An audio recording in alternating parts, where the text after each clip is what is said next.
The autonomic nervous system, hormones, and other chemical messengers control motility and secretion in the gastrointestinal system to maximize digestion and absorption.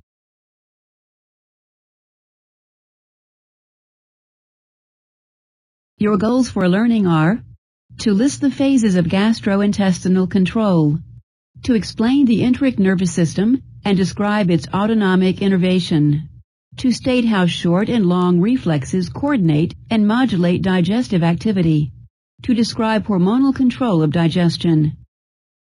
Here's what you need to know: the difference between the somatic and autonomic nervous system, the organization of the autonomic nervous system and its neurotransmitters, what hormones are and how they work.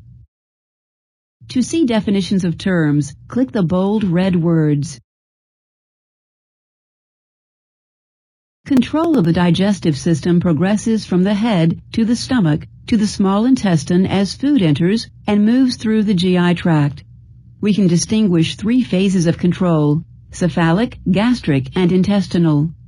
Click the figure to learn about these phases.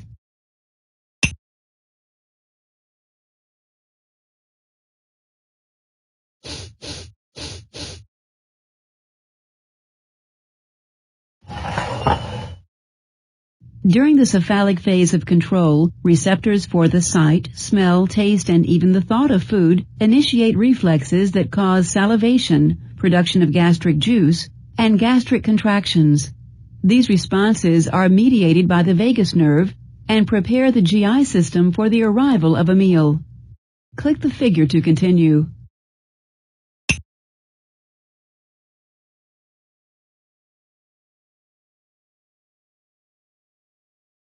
During the gastric phase of control, the meal is in the stomach. The stomach contents and volume initiate reflexes that cause production of gastric secretions and increase gastric motility. Click the figure to continue.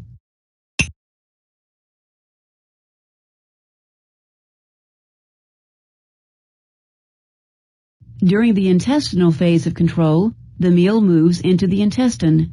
The intestinal contents and volume initiate reflexes that cause secretion of bicarbonate, digestive enzymes, and bile, and begin segmenting contractions in the small intestine.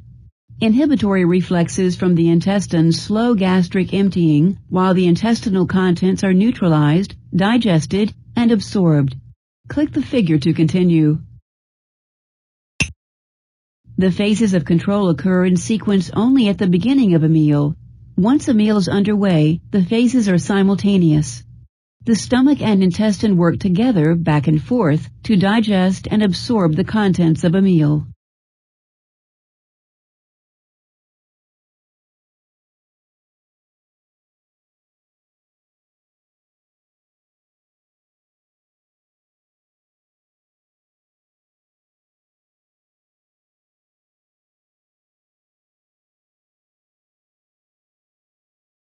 Parasympathetic and sympathetic divisions of the autonomic nervous system regulate the digestive tract. In most body systems, autonomic fibers innervate muscle and glands directly. In the digestive tract, autonomic fibers primarily contact neurons in an independent nervous system called the enteric nervous system. It is considered the third division of the autonomic nervous system. Parasympathetic preganglionic fibers in the vagus and pelvic splanchnic nerves synapse on enteric neurons. The enteric neurons send signals to smooth muscle and secretory and endocrine cells. Some sympathetic postganglionic fibers contact smooth muscle, blood vessels, and secretory cells directly, but most synapse on enteric neurons. In general, parasympathetic impulses promote digestive processes and sympathetic impulses depress digestive activity. Click the parasympathetic nerves for an example.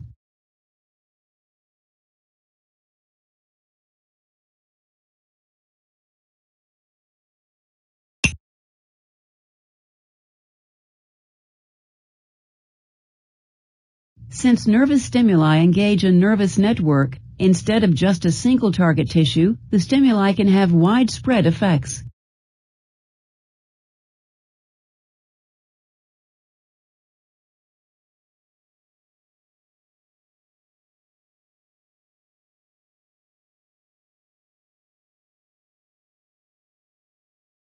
The submucosal and myenteric plexuses comprise the enteric nervous system. Click a plexus to see its organization.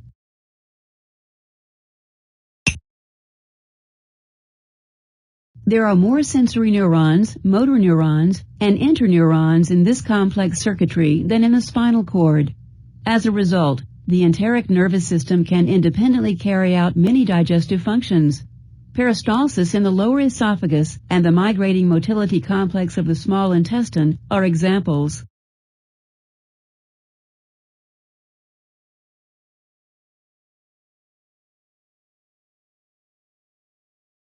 Neural reflexes that coordinate and modulate digestive activity may act entirely within the enteric nervous system. A stimulus in one part of the GI tract is processed in the enteric nervous system and produces an effect in another part of the tract. These intrinsic reflexes are called short reflexes. Click the stomach to see a short reflex.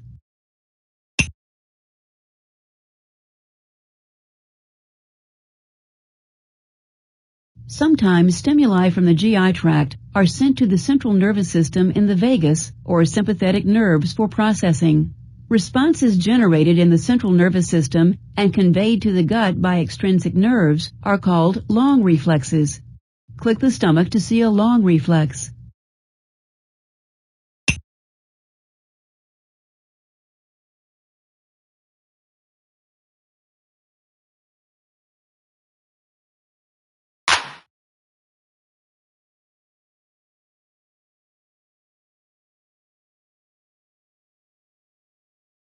Often short and long reflexes occur simultaneously to regulate digestive processes. Click the stomach to continue.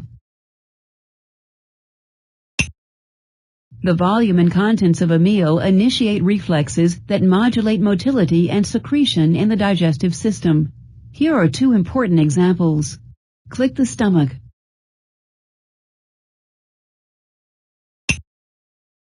A stomach filled with Thanksgiving dinner produces stronger contractions than the contractions of a stomach filled with a light lunch of yogurt and fruit. It takes longer to digest a cheeseburger, fries, and a chocolate milkshake than to digest a plate of spaghetti with tomato sauce. Click the stomach.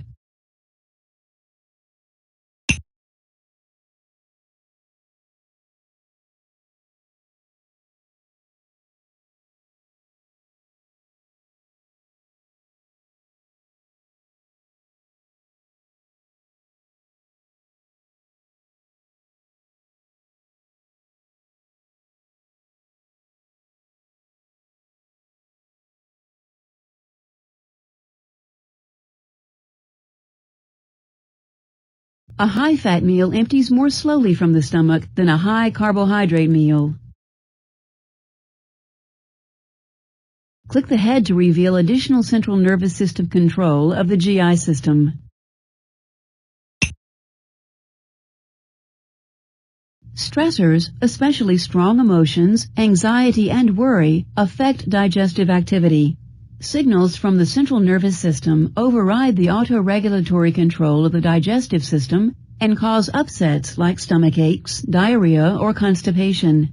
These upsets and their severity vary from person to person. Oh.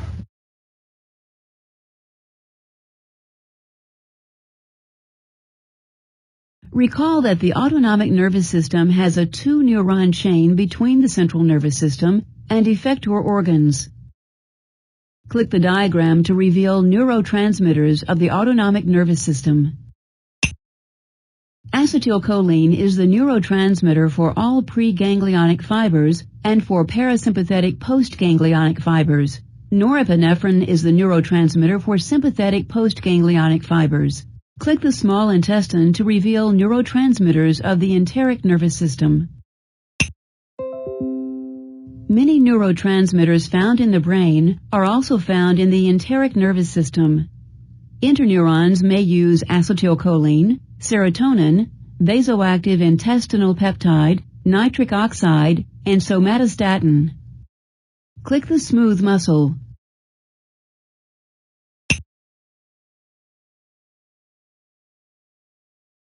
Neurons that are excitatory to smooth muscle use acetylcholine and substance P. Neurons that are inhibitory to smooth muscle use vasoactive intestinal peptide and nitric oxide.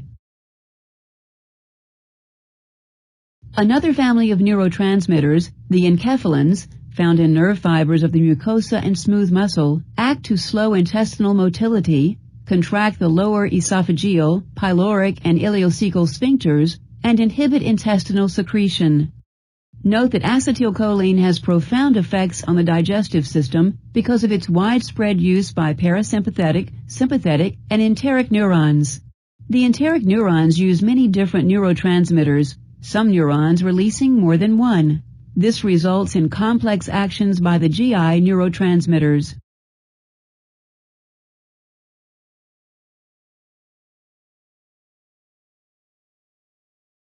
Like parasympathetic and sympathetic nerves, hormones modulate the activity of the digestive system. Here are some characteristics of GI hormones. GI hormones are peptides. There are many peptides in the GI system. To be recognized as a hormone, a peptide must meet rigorous criteria. Some GI peptides have been found to be neurotransmitters, and others are considered candidate hormones. We will study the 5 currently identified GI hormones: gastrin, cholecystokinin, or CCK, secretin, glucose-dependent insulinotropic peptide, or GIP, and motilin. Note that each bead in the images of the hormones represent one amino acid. Individual enteroendocrine cells in the mucosa secrete the GI hormones. GI hormones are not released from endocrine glands. They are released from single cells located over large areas of the gastrointestinal mucosa. GI hormones support the function of the particular organ that releases them. Gastrin, CCK, and secretin also have tropic effects. Click each hormone to see where it is released and to review its actions. You may click the hormones in any order or repeat hormones for review. When you have studied all the hormones, click Continue.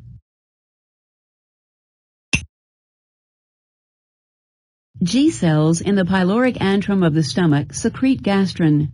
Gastrin stimulates hydrochloric acid secretion in the stomach and growth of the gastric and colonic mucosae.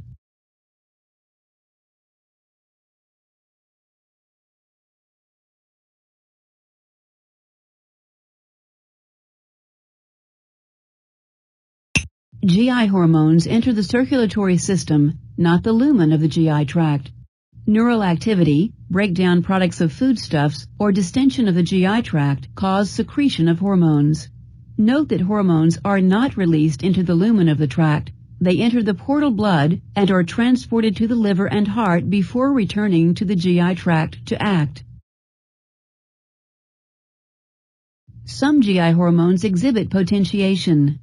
Potentiation occurs when the combined action of 2 hormones is greater than the sum of their individual effects. For example, secretin stimulates bicarbonate release from the pancreas. When secretin levels are low, the addition of CCK produces a large increase in the secretion of pancreatic bicarbonate solution. CCK also potentiates secretin to stimulate growth of the exocrine pancreas. Note that gastrin is structurally related to CCK and secretin is related to GIP. Lighter beads indicate identical amino acids.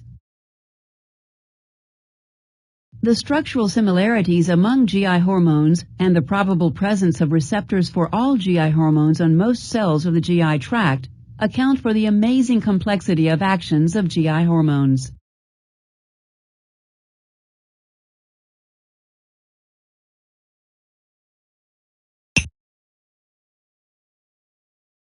Eye cells in the duodenum and jejunum secrete CCK.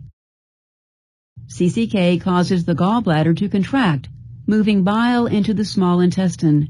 It also causes the exocrine pancreas to secrete digestive enzymes into the small intestine. CCK stimulates growth of the exocrine pancreas and mucosa of the gallbladder and inhibits gastric emptying.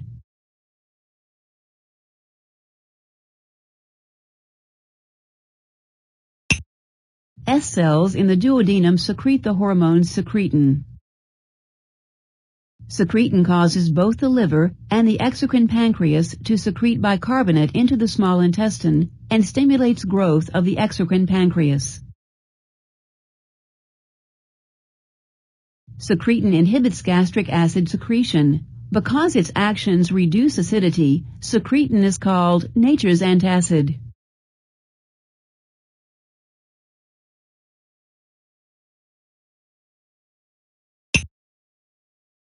Cells of the duodenum and proximal jejunum secrete GIP.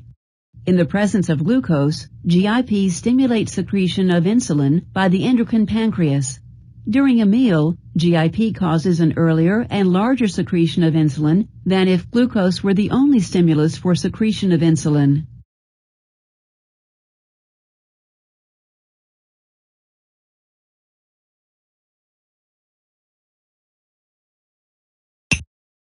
Cells of the duodenum and jejunum secrete motilin about every 90 minutes during the post-absorptive or fasting state. Motilin stimulates production of the migrating motility complex, which sweeps the contents of the small intestine toward the terminal ileum.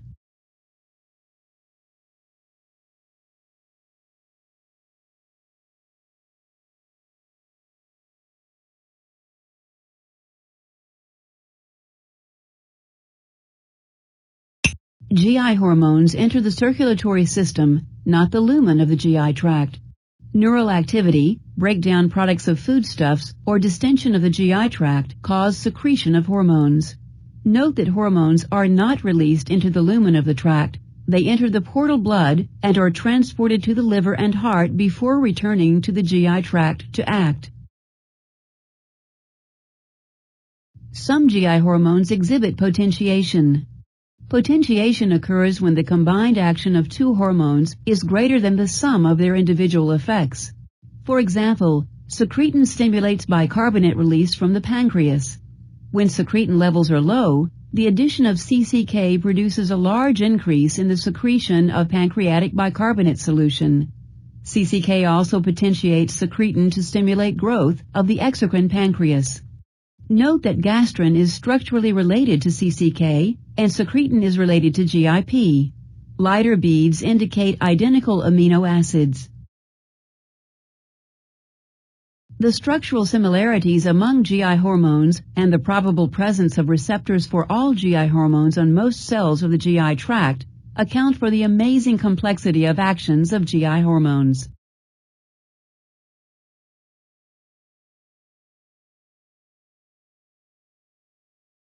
Here's a summary of what we've covered. There are 3 phases of GI control that depend on the location of a meal. The volume and contents of a meal initiate reflexes that regulate GI activity. Parasympathetic and sympathetic nerves act on the enteric nervous system. Hormones made within the digestive system regulate its activity. To test your knowledge, click the quiz button to go to the self-quiz. To access cross-references for this topic in your Benjamin Cummings textbook, click here.